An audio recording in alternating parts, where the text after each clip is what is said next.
Okay, I'm a little bit nervous because Financial Fridays kind of freak me out.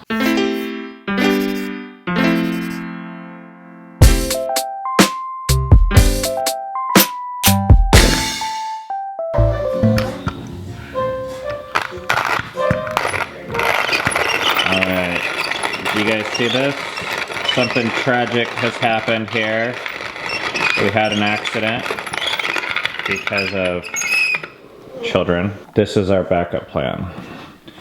Okay, we always keep 2 French presses on backup, metal ones, because they're unbreakable, but it's much better to be able to see the coffee. So this is the secret backup plan. Here we go. Just so something like this never happens. Okay, try. We're improvising here because the problem is this one was beautiful and this one looks like crap. Oh dear. Let's see if this works. Wait, push it. Okay. Go break. Oh! It's gonna break. It's gonna break. And I think, where's the old top? Good as new. I wonder if we should save this top. Is that my brick? I bought that French press when it was on sale at our grocery store for like $6. Now I'm glad I did.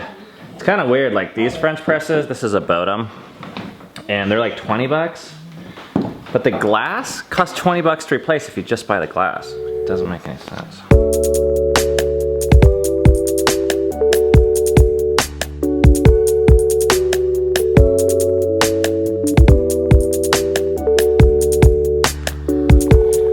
I just finished writing out the Gospel according to Mary Magdalene, and I started it almost a month ago. Geez, that's embarrassing. That's all I wrote in a month. And there's 2 parts missing. Oh. So you actually didn't write the whole thing, but no one knows where those parts are, so. Oh. It was still a good job. Oh. Jeez. A little history lesson there. Happy Friday to you too.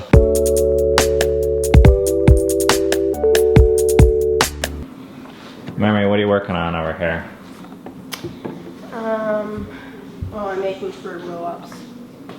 Fruit roll-ups with this dehydrator. Yep. So it just dries that out. What's in there? There's mango, strawberry, lemon, and banana. So we had this dehydrator sitting in our basement and we have no idea where it came from. It's just been here for years and we were gonna get rid of it, and Memory decided to start projects today with it instead. Yeah, it's pretty cool. It's time for Financial Friday.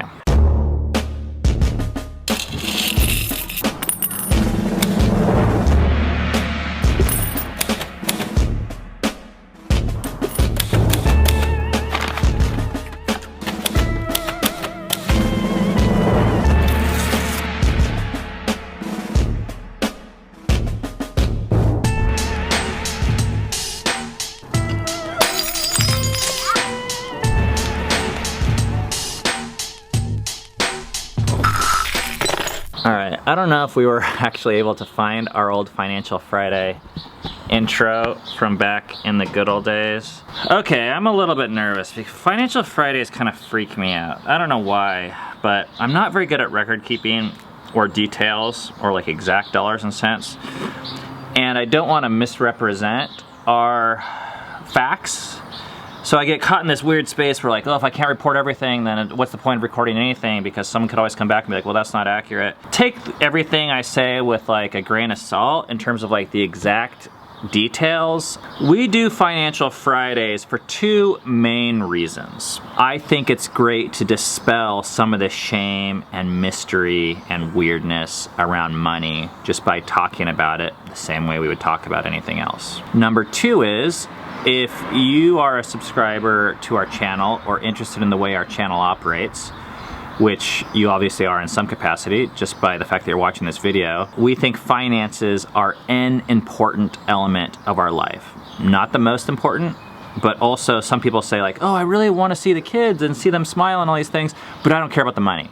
And it's like, okay, but you're ignoring like one of the core principles that's actually got us to where we are now and helps us operate the way we operate. So that's why we want to be transparent about this kind of like less talked about, more behind the scenes element. Today, I'm going to be talking about how I retired at the age of 35.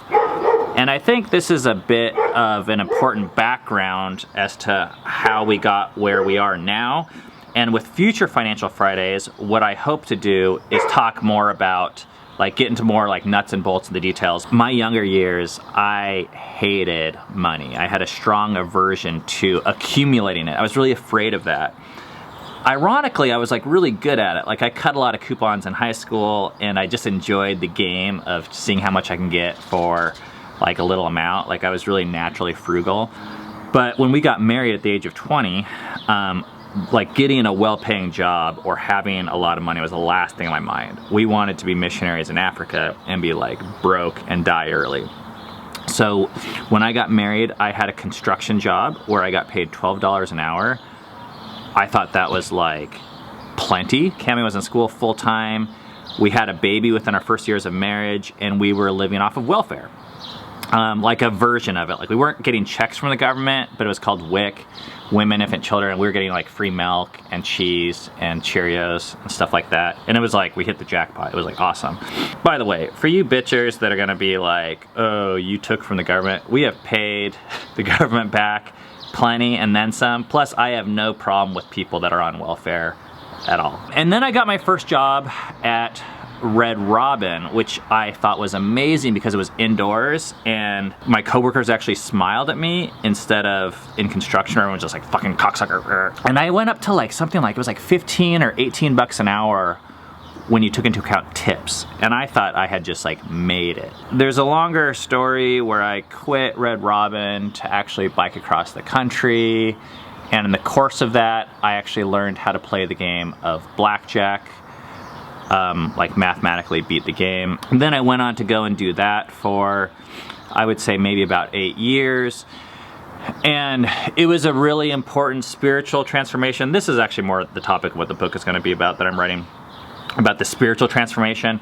But financially speaking, it was the first year playing blackjack that I made more than 6 figures. And I was like, once again, I could not believe this. Like 6 figures to me was something that like doctors and lawyers made, and that meant you were rich. And this is how it felt for us. Not only that, I was like not working very much, and it felt like I was like in this glorified summer camp where I just like loved every single thing that I did. I mean, I was playing blackjack for a living with my friends, flying around the country, like eating at buffets and getting free stuff. I eventually started a business out of that also, which was a website that provided income. The next stage was this startup business called Epifio, which I was in this 4-person founder group, and I was just like in the right place at the right time. And this was like a legit startup. I mean, it was like this crazy story where we didn't really know what we were doing. One of the guys like actually made video, but Google saw one of our videos and then flew us down to Google.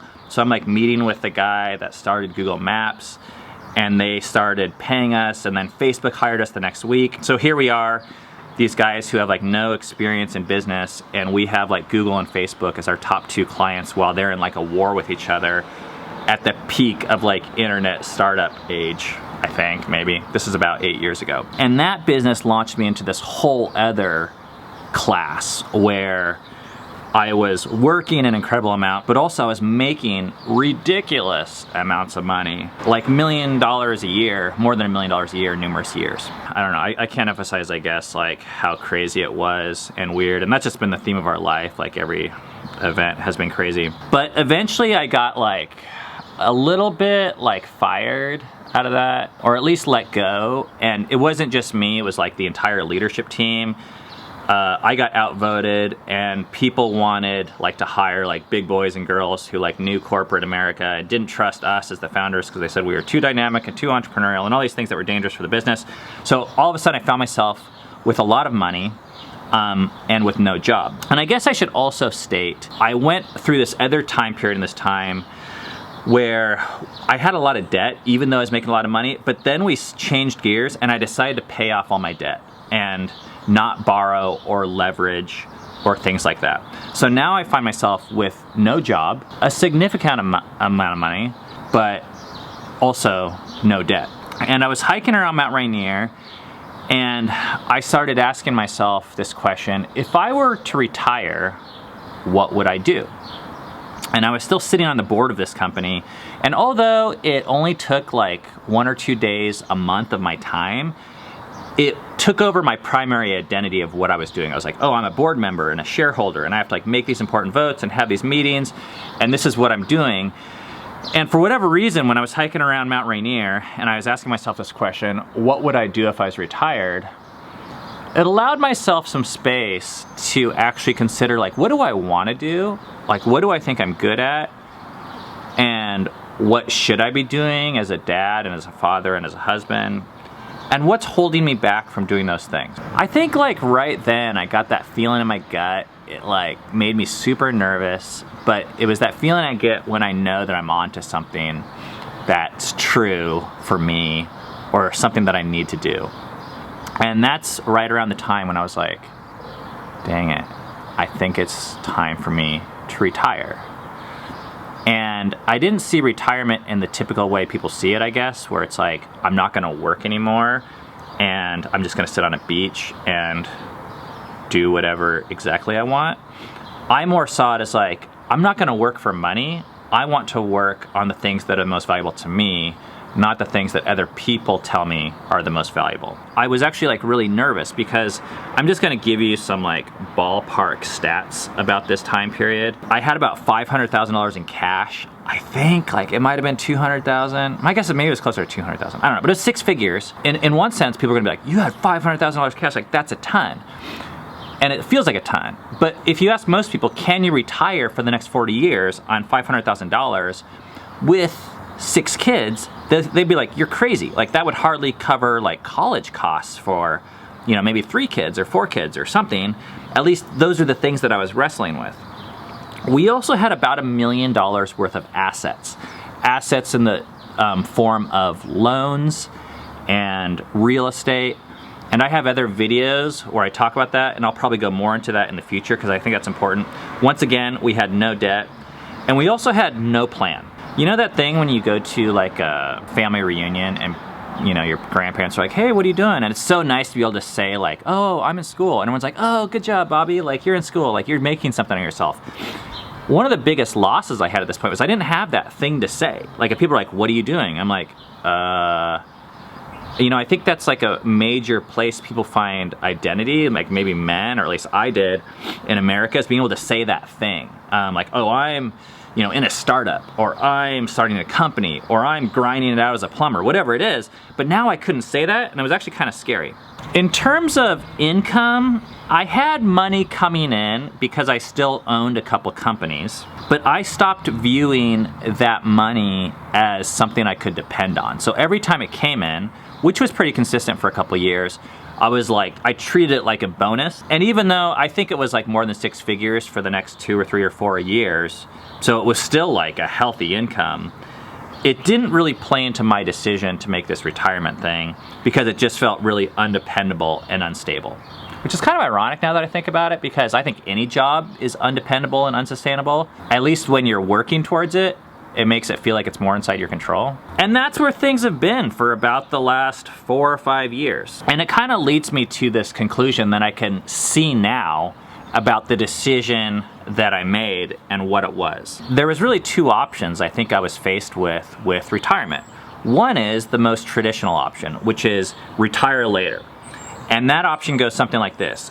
These are our best years, and we're gonna spend them making money and saving them up and accumulating the money so that later on we can spend kind of the negative way of putting it, I think, is the leftover years with family or doing the passion projects. Now, the decision we made was to retire now. And once again, it feels lame to say this, you guys, because I know a lot of you guys are gonna say like, oh, well, it's easy for you to say because you had X amount, like so much more than maybe what I have. But even among my peer groups, I guess I just wanna say, no one was doing this.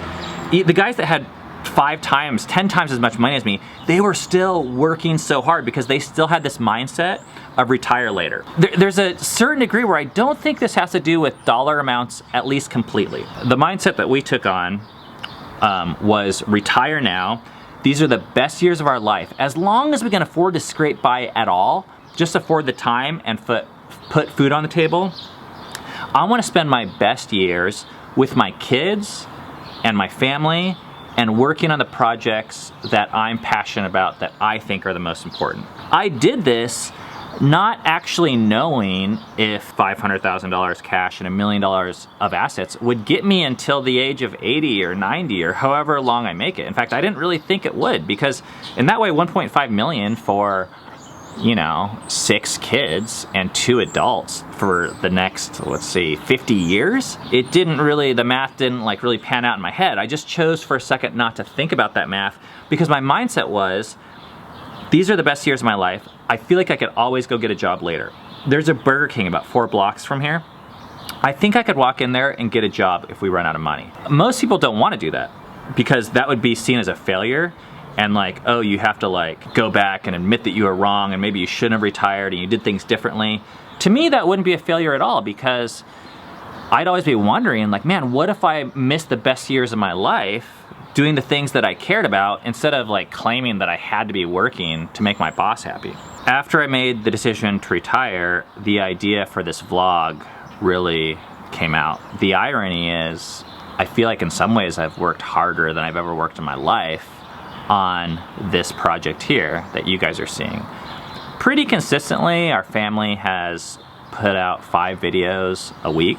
We've started a podcast. We thru-hiked the AT while putting out 5 videos a week, which is probably the hardest thing. That was a little bit crazy. And we did all that with virtually no financial support. And I say no financial support because we have about $5,000 we've received as contributions. And while I'm thankful for every dollar and every person, in terms of like a paying job, $5,000 divided by 4 years, you know, it's about, you know, less than about $1,000 a year. And we wouldn't be doing it for the money. So another way to look at it, I guess, is we spent the last 4 or 5 years advancing these other values, our value with our family and time there. One of the things I'm the most proud about, honestly, you guys, a lot of people maybe wouldn't guess this, is I love the fact that I get to sit at home every day and drink coffee with my wife in the morning. That's the thing, like when people ask, oh, like what are you excited about? It's not having enough money to buy fancy cars or fancy clothes or go to Hawaii.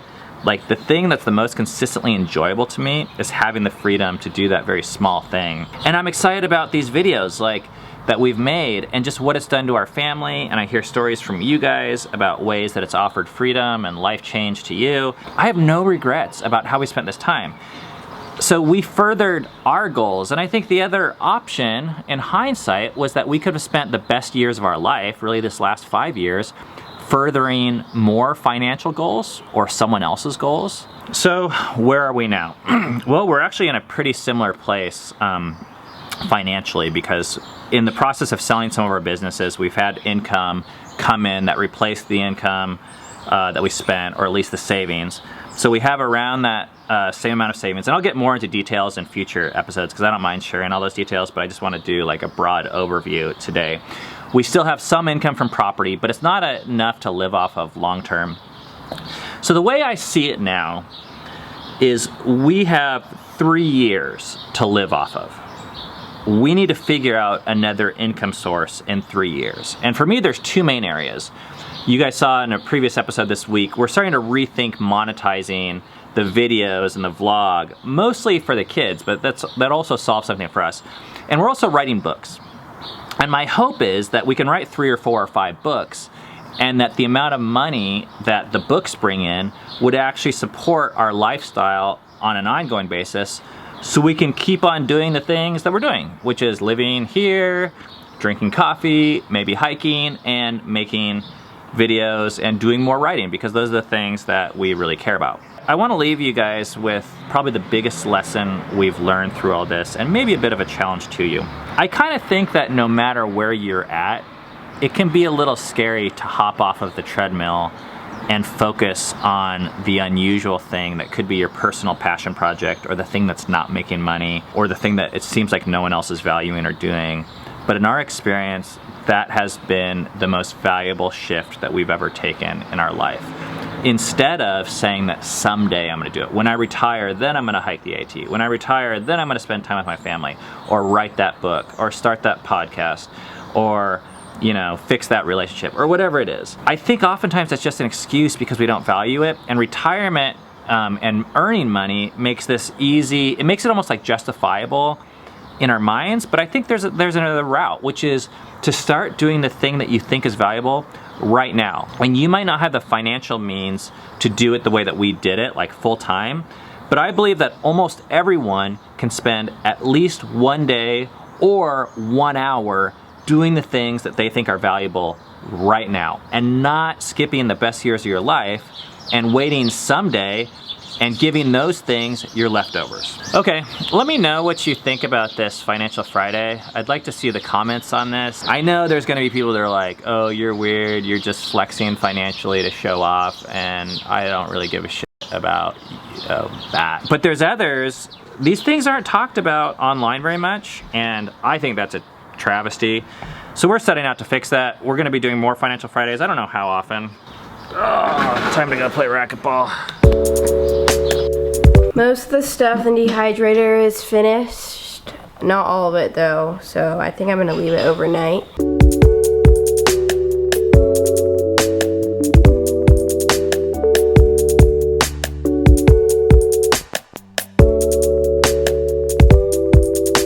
All right, can I try a piece? Oh wow, it's a big one. This is Memories. Can I try that? Homemade fruit leather? Sure. Oh, cool. Pizza has been ordered. It is coming. It's the end of our week. Mm-hmm. Oh, yeah, I was just mulling on something that I feel like I should do. That actually had something to do more with a relationship, past relationship. What is it? But, well, it's like, should I say sorry for something that I know probably hurt this person, but I haven't heard it directly from them? And I can't like get out of my head, but then I can't really rest. And I think I'm not gonna do it right now, so I'm trying to remember that I'm good enough, even without doing this thing that part of me feels like I should do. That's hard. That's really hard. But that's why we have this every week, just to remind me that I am good enough. God sees me good enough just as I am right now. I don't have to do anything to earn that. And unrelated, Yeah. you're not pregnant. I'm not pregnant.